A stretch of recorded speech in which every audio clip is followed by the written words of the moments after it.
अस्सलाम वालेकुम एवरीवन। जैसे कि हम लोगों ने पार्ट 1 एंड पार्ट 2 के अंदर कैरू मर्डर केस के बारे में पढ़ा था, राइट। एंड मैंने आपको कम्प्लीटली एक्सप्लेन किया था रिगार्डिंग कि एग्जैक्टली होता क्या है पूरे इस चैप्टर के अंदर, सही है। और मैंने आपको स्टोरी लाइन बताई थी सबसे पहली वाली वीडियो में, अलॉन्ग विद स्टोरी लाइन मैंने आप लोग को कैरेक्टर्स की लिस्टिंग दी थी, ठीक है। और फिर हमारी पार्ट 2 की एक वीडियो हुई थी जिसके अंदर मैंने आपको सीन 1 एंड सीन 2 एक्सप्लेन किया था, राइट। अब इसके बाद I am going to today's video is focused on scene 3, 4 and 5 of the chapter, ठीक है। So let's summarise a little bit कि सीन 1 और सीन 2 में क्या हुआ था, ताकि मैं आपको फिर सीन 3 और सीन 4, 5 के बारे में एक्सप्लेन करूं, राइट। मैं इन शॉर्ट जल्दी से आपको ये बताऊंगी कि सीन 1 एंड सीन 2 में ये हुआ था कि एक मेड जो है वो अक्टूबर का महीना होता है, उसके अंदर वो रात को सोने के लिए अपने रूम में जाती हैं और अपनी विंडो से जो है वो ऐसा खौफनाक किस्म का एक सीन देखती हैं जो कि किसी का मर्डर हो रहा होता है उसके अंदर, ठीक है। वो एक आदमी को देखती हैं जो कि बहुत फेमस जो है वहाँ लंदन के टाउन के अंदर होते हैं, जिनका नाम है मिस्टर डैनवर कैरियो, ठीक है। का नाम है मिस्टर डैनवर कैरियो, और उनका मर्डर जो है वो किया जाता है, और वो जो करने वाला शख्स होता है वो उसका नाम होता है मिस्टर हाइट। और जो कि मेड जो कि सामने से देख रही होती हैं उनको बहुत अच्छी तरीके से याद होता है कि ये मिस्टर हाइट जो है वही शख्स है जो कुछ दिनों पहले इनके घर पर भी आया था और आके इनके मास्टर से मिला था। और जो मेड को वो मिस्टर हाइट बिल्कुल भी पसंद नहीं आता बहुत ज़्यादा, सही है। सीन 1 एंड सीन 2 में इसी तरह बस यही चीज़ एक्सप्लेन कर रहे हैं कि किस तरीके से मिस्टर हाइट जो है वो मिस्टर डैनवर कैरियो के घर के अंदर आए, सही है। Let's start with scene 3। मैंने पिक्चर जो है सीन 3, सीन 4 और सीन 5 की आप लोग को वीडियो के अंदर शो करी हुई है, राइट, ताकि आप लोग को रेफरेंस रहे उसको पढ़ने के अंदर। और मैं अब आपको क्विकली रीड आउट करूंगी सीन 3 में क्या होता है, and then I am going to explain you that in Urdu, okay. Let's read then. So scene 3. After a small conversation between the two of them, Hyde starts beating Mr. Carew with the stick and does it so bad that he is beaten to death. After watching this, the maid faints away. ठीक है। सो होता ये है कि एक छोटी सी conversation होती है दोनों के दरमियान। दोनों किसके बारे में बात हो रही है? मिस्टर डैनवर कैरियो के बारे में बात हो रही है और मिस्टर हाइट के बारे में बात हो रही है, ठीक है। कि इन दोनों के दरमियान एक कन्वर्सेशन होती है छोटी सी, जिसके बाद जो है जैसे कि मैंने आपको बताया था कि वो मिस्टर हाइट के हाथ में एक बांस का बहुत बड़ा सा डंडा था, ठीक है।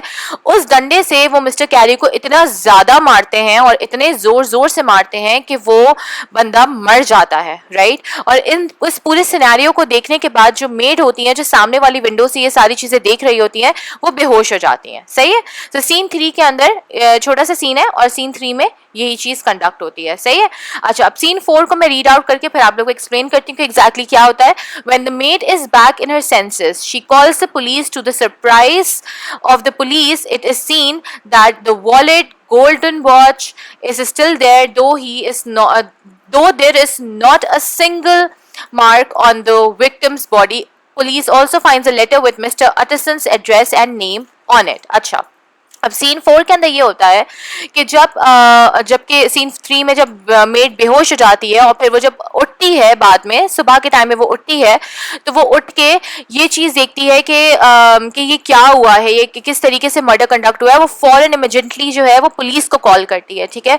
और पुलिस को वो फ़ोन करके बताती है कि इस तरीके से ये मर्डर कंडक्ट किया गया है मेरे सामने, मेरे नेबर्स के अंदर, और आप काइंडली प्लीज़ जल्दी से आएँ और आके देखें कि एग्जैक्टली क्या हुआ है यहाँ पे, ठीक है। तो पुलिस जो है वो पहुंच जाती है विद इन टाइम, और वो आकर जो है विक्टिम की प्लेस के ऊपर जाती है और वहाँ पे जाके देखती है कि सर डैनवर कैरियो जो है उनका मर्डर कंडक्ट किया गया है। लेकिन वहाँ पे जाहिर सी बात है मिस्टर हाइट उस वक्त तक भाग चुके होते हैं वहाँ से मर्डर कंडक्ट करने के बाद। तो पुलिस जो है वो डिफरेंट एविडेंसेस चेक करी होती है कि ऐसा क्या एविडेंस है वहाँ पे जिससे वो ये चीज़ देख सकें कि मर्डर एक्चुअली किसने कंडक्ट किया है, ठीक है। अब पुलिस को डेफिनेटली ये नहीं पता कि मिस्टर हाइड ने जो है वो मर्डर कंडक्ट किया है, और ना ही मेड ने उनको ये बात अभी तक बताई है, सही है। अच्छा, अब होता ये है कि पुलिस वहाँ पर जब एविडेंसेस चेक कर रही होती है तो वहाँ पर पुलिस को एक वॉलेट मिलता है, एक गोल्डन वॉच मिलती है, राइट, और एक लेटर मिलता है जिसके ऊपर मिस्टर अटरसन का नाम, एड्रेस और उनकी डिटेल्स लिखी हुई होती हैं। Mr Utterson is that same person जो कि मैंने आपको कैरेक्टर्स के अंदर अभी एक्सप्लेन किया था मेरी फर्स्ट वीडियो के अंदर, that Mr Utterson is a very famous lawyer in London, ठीक है। अच्छा, अब ये तो सारी चीज़ें हो गई एज एन एविडेंस। उसके अलावा पुलिस बहुत ज़्यादा एक चीज़ को देखकर शॉक्ड होती है। ये चीज़ देखकर शॉक्ड होती है कि जो डेड बॉडी है उसके ऊपर कहीं भी कोई चोट का निशान नहीं है, या कहीं कोई ऐसा निशान नहीं है जिससे ये पता लगे कि इनको मारा गया है और इनके जो है इनका मर्डर किया गया है इस तरीके से, राइट। तो इस चीज़ को देख के पुलिस जो है बहुत ज़्यादा शॉक्ड होती है कि ये क्या हुआ है यहाँ पे ऐसा। ऑलराइट। अच्छा, इसके अलावा एक और चीज़ जो है वो पुलिस को मिलती है, जो कि होता है हाफ ब्रोकन स्टिक। ठीक है, हाफ ब्रोकन स्टिक भी मिलती है, जो कि वही बांस का डंडा जिससे मिस्टर हाइड ने मारा होता है मिस्टर डैनवर कैरियो को, उसका आधा टूटा हुआ डंडा बराबर वाले नेबर्स के गटर के पास जो है वो उनको पड़ा हुआ मिलता है, राइट। जो कि उस वक्त जो है इतना ज़्यादा इस बात के ऊपर अटेंशन नहीं दी गई है कि वो आधा डंडा पड़ा हुआ मिला है, लेकिन हाँ ये ज़रूर बताया गया है कि ये आधा डंडा वहाँ पे पड़ा हुआ था, राइट। अच्छा, अब नेक्स्ट सीन 5 में ये होता है कि जब ज़ाहिर पुलिस को वो लेटर मिलता है, वो जब लेटर के ऊपर देखते हैं कि मिस्टर अटसन का एड्रेस और नाम लिखा हुआ है, वो फ़ौरन पुलिस इमिजिएटली जो है वो मिस्टर अटसन के घर पर जाती है, राइट। तो हमारे अब यहाँ पे सीन 5 स्टार्ट हो जाता है। अब let me read it to you in English again.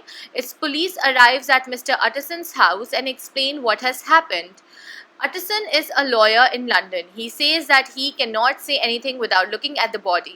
When Utterson sees the body in the police station, he soon identifies Mr. Denver, and by looking at the cane stick, he identifies that it is the same stick he had once given it to Mr. Jekyll. He then says that this stick belongs to Mr. Hyde, who is also a sole owner of Dr. Jekyll's property. अच्छा, अब scene 5 में ये होता है, जैसे ही police को letter मिलता है वो फ़ौरन मिस्टर अटसन के घर पर जाते हैं, ठीक है। उस टाइम के ऊपर सुबह के 9 बज रहे होते हैं और मिस्टर अटसन जो है वो अपने वर्क पे जा रहे होते हैं, मतलब अपनी जॉब पे जाने के लिए तैयार हो रहे होते हैं। तो वो वहाँ पे फिर पुलिस को बोलते हैं कि अगर आप लोग काइंडली प्लीज़ 5 से 10 मिनट प्लीज़ मेरा बाहर वेट करें, I am going to get dressed up, और मैं अपना ब्रेकफास्ट करके आप लोगों से आके बात करता हूँ, ठीक है। मिस्टर अटसन जो है वो अपना टाइम टेक करते हैं, he gets dressed up for his job, वो अपना ब्रेकफास्ट करते हैं और फिर वो पुलिस के पास आते हैं, जहाँ पर पुलिस उनको पूरा सीन एक्सप्लेन करती है कि एग्जैक्टली हुआ क्या है एंड किस तरीके से एक मर्डर का सीन जो है वो हुआ है, और वो लोग किस तरीके से उन्होंने इन्वेस्टिगेट किया है और जिसकी वजह से वो लोग मिस्टर अटसन के पास आया। मिस्टर अटसन जो है वो एक बहुत फेमस लॉयर हैं लंदन के। उन्होंने इससे पहले बहुत सारे इस तरीके के मिस्ट्री केसेस जो हैं वो सॉल्व किए हुए हैं, सही है। अब पुलिस को मिस्टर अटसन ये बात कहते हैं कि सही है, उन्हें वो पूरी स्टोरी सुन लेते हैं, लेकिन वो ये कहते हैं कि मैं कुछ भी नहीं कह सकता जब तक मैं बॉडी को ना देख लूँ, राइट। अब होता ये कि मिस्टर अटसन जो है वो पुलिस स्टेशन जाते हैं उस पुलिस इंस्पेक्टर के साथ, राइट, और वहाँ पे जाकर वो आइडेंटिफाई कर लेते हैं बॉडी को फ़ौरन से कि ये तो मिस्टर डैनवर कैरियो की बॉडी है, राइट। और उसके बाद वही हाफ टूटा हुआ केन स्टिक, जो कि बांस का डंडा आधा टूटा हुआ पुलिस को मिला होता है गिरा हुआ, वो भी पुलिस जो है वो दिखाती है मिस्टर अटसन को कि ये वो डंडा है जो हमें मौका वारदात से मिला है, राइट। अच्छा, अब होता ये है कि यहाँ पर बात आती है मिस्टर जैकल की, ठीक है। अब मिस्टर जैकल कौन है, हु इज़ दिस कैरेक्टर, कौन है, इट्स अ मिस्ट्री, ठीक है। ये चीज़ मैंने आप लोगों को अपने वीडियो 1 के अंदर, जो कि पार्ट 1 था, उसके अंदर जब मैं आपको कैरेक्टर्स एक्सप्लेन कर रही थी उसमें मैंने आपको बताया था कि एक हिडन कैरेक्टर है जिनका नाम है मिस्टर जैकल, ठीक है। अब मिस्टर जैकल और मिस्टर हाइड का एक्चुअली में कनेक्शन है क्या, राइट, वो भी चीज़ मैंने आप लोग को एक्सप्लेन करी थी कि मिस्टर जैकल जो है वो बहुत फेमस डॉक्टर हैं और बहुत एक रिस्पेक्टेबल जेंटलमैन है लंदन के, राइट।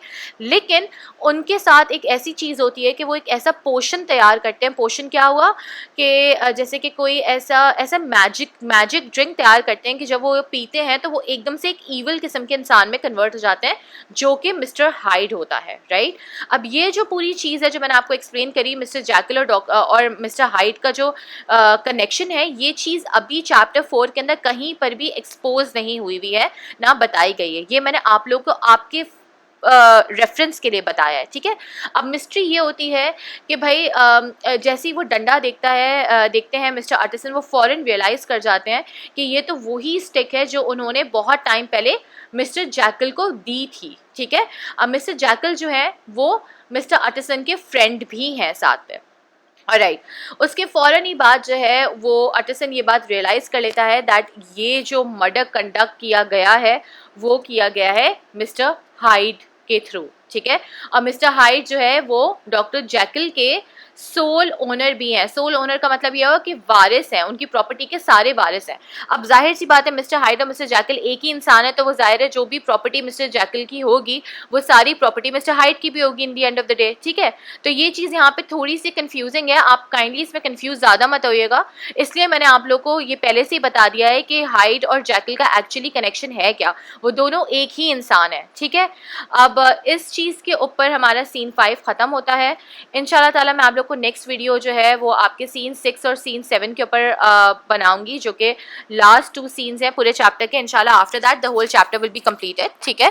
आप लोगों को ये मैंने पिक्चर्स अटैच कर दी हैं सीन 3, 4 एंड 5 की, इसको आप लोग बहुत केयरफुली पढ़ें, ठीक है, और इसके पॉइंट्स बनाएं अपनी कॉपीज के अंदर, डेट डाल के proper. Today is 13th of August and the day today is Wednesday. Make sure आप लोग सारे इसके पॉइंट आउट्स जो है इंपॉर्टेंट पॉइंट्स बनाएं, ताकि लेटर ऑन जब आप लोग चैप्टर की समरी लिखें तो आप लोग के लिए आसानी हो चैप्टर की समरी लिखने के लिए, ठीक है। इसके अलावा if you have any questions, any queries, anything which you did not understand in this in these videos, please visit me. I am available in this school from 10 a.m. to 12 noon. All right, thank you very much. See you next time. Allah Hafiz.